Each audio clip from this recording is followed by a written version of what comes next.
सतगुरुदेव की जय। बंदी छोड़ कबीर साहेब की जय। बंदी छोड़ गरीबदास जी महाराज की जय। स्वामी रामदेवानंद गुरु महाराज की जय। बंदी छोड़ सतगुरु रामपाल जी महाराज की जय।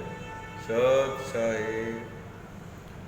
परमेश्वर के सभी पुण्यात्माओं को मेरा सत साहेब। मेरा नाम राम प्रमोद कुमार, गोवा से।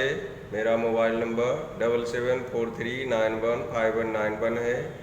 मैं आप लोगों को षड्यंत्र के तहत उम्र कैद की सज़ा हिसार जेल नंबर 2 में काट रहे निर्दोष जगत गुरु तत्वदर्शी संत रामपाल जी महाराज के विषय में जानकारी देना चाहता हूँ कि ये संत निर्दोष कैसे कहे जा सकते हैं, जिसका प्रमाण के लिए बिहार राज्य के सीनियर एडवोकेट शशिभूषण दास जी के द्वारा लिखित पुस्तक ज्ञान गंगा एवं ज्ञान अमृत एवं षड्यंत्र का विषय है, जिसमें सतगुरुदेव जी के ऊपर लगाए गए झूठे मुकदमों तथा आरएसएस राष्ट्रीय समाज समिति का गठन जो गुरुदेव जी के अनुपस्थिति में बनाई गई थी, जिसने गुरुदेव जी को सिर्फ सत्संग करने के तथा नाम दीक्षा देने तक कार्य सीमित कर रखा था।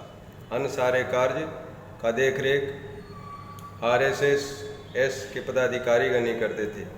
यह पुस्तक गुरुदेव जी के ऊपर मुकदमे, गवाहों तथा न्यायिक प्रक्रियाओं की जजमेंट की कॉपी का हिंदी रूपांतरण है, जो 100% सही है।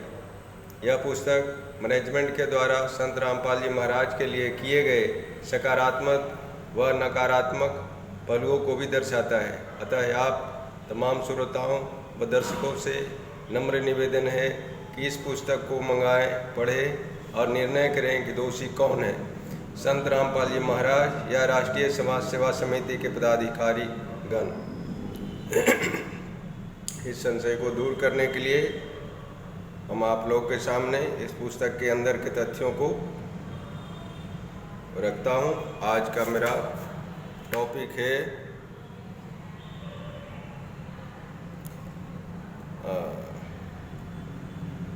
आज का हमारा टॉपिक है काल के दूतों की दृढ़ता के बारे में गुरुजी का एक और सत्संग।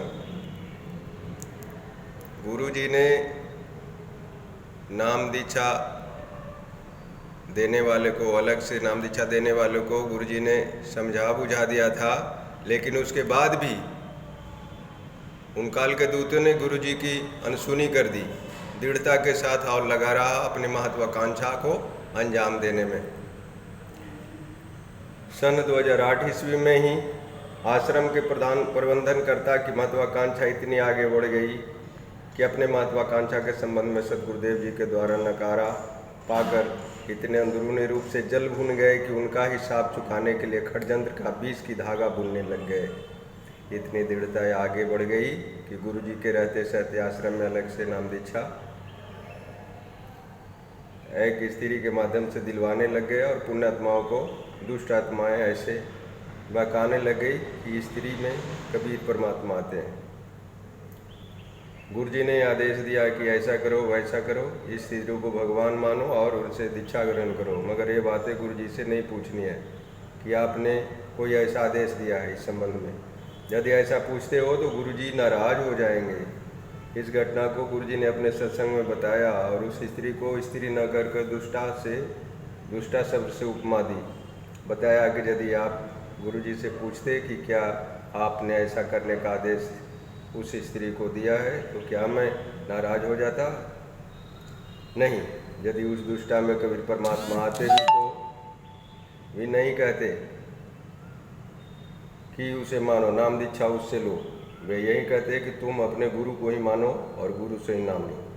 संत रामपाल जी महाराज ने अपने सत्संग में स्पष्ट कह रखा है कि इस दास संत रामपाल जी को 15 वर्ष सत्संग करते बीत गए, कभी भी ऐसी दोगली बात नहीं कही। दुष्ट आत्माओं ने पुण्यात्माओं को यह कहकर बहका दिया कि गुरुजी का आदेश है। बेचारी भोली भाली आत्मा दुष्ट आत्माओं के बहकावे में आकर अपना सब कुछ बर्बाद कर लिए। 10-20 खराब हो गए थे, परमात्मा के अकाउंट से निकल गए थे। जब उन पुण्यात्माओं को पता चला कि उनका सब कुछ लूट चुका है, तब उन सभी ने गुरुजी के चरणों में नाक रगड़ रगड़ कर माफ़ी की याचना की। क्षमा के सागर सतगुरु रामपाल जी महाराज ने क्षमा कर दिए, अब सेट हो गए हैं। ऐसे ड्रामा सन 2008 ईस्वी में आश्रम में 10-12 दिन तक चले थे। इस तरह उन दुष्टों की दुष्टाई को गुरुजी ने निष्फल किया। प्रश्न करने एवं समाधान लेने की बात। आप हम सभी पुण्यात्माओं को नाम दीक्षा केंद्र संचालक, जिला तथा स्टेट या संभागीय कोऑर्डिनेटर एवं उनके सहयोगियों से प्रश्न पूछने चाहिए कि आप शंका समाधान करो कि गुरुजी के रहते सहते आश्रम में अलग से कौन लोग नाम दीक्षा देना प्रारंभ करवाए थे। पुण्यात्माओं के बीच ऐसा झूठ क्यों बोला गया कि गुरुजी का आदेश है। गुरुजी से पुण्यात्माओं को पूछने से क्यों मना किया जाता रहा कि पूछोगे तो गुरुजी नाराज हो जाएंगे। आज तक ऐसी दृष्टता करने वाले का नाम ये मैनेजमेंट या नाम दीक्षा केंद्र संचालक या कोऑर्डिनेटर क्यों नहीं भक्तों के बीच बताते हैं। आप पुण्यात्माओं नाम दीक्षा केंद्र पर जाने वाले केंद्र के अधिकारियों से पूछो कि उसी तरह कहीं आप लोग भी तो गुरुजी का आदेश कहकर ही फर्जी केंद्र तो नहीं चला रहे हो। आप उजागर करो कि गुरुजी के रहते सहते मैनेजमेंट के लोग नाम दीक्षा अलग से दिलवा रहे थे या फिर बाहरी व्यक्तिगण थे। यदि वह बाहरी व्यक्तिगण थे तो आप मैनेजमेंट के लोगों को आश्रम में प्रवेश कैसे दे दिए। यदि अनजाने में दे दिए थे तो ये ड्रामा 10-12 दिन कैसे चली। बिना मैनेजमेंट के स्वीकृति के इतने दिन कैसे ड्रामा चलाई जा सकती है। अतः इससे साबित होता है कि काल का दूत आश्रम में प्रवेश करने के बाद प्रबंधन को अपने हाथ में लेकर संगत को बर्बाद करने के लिए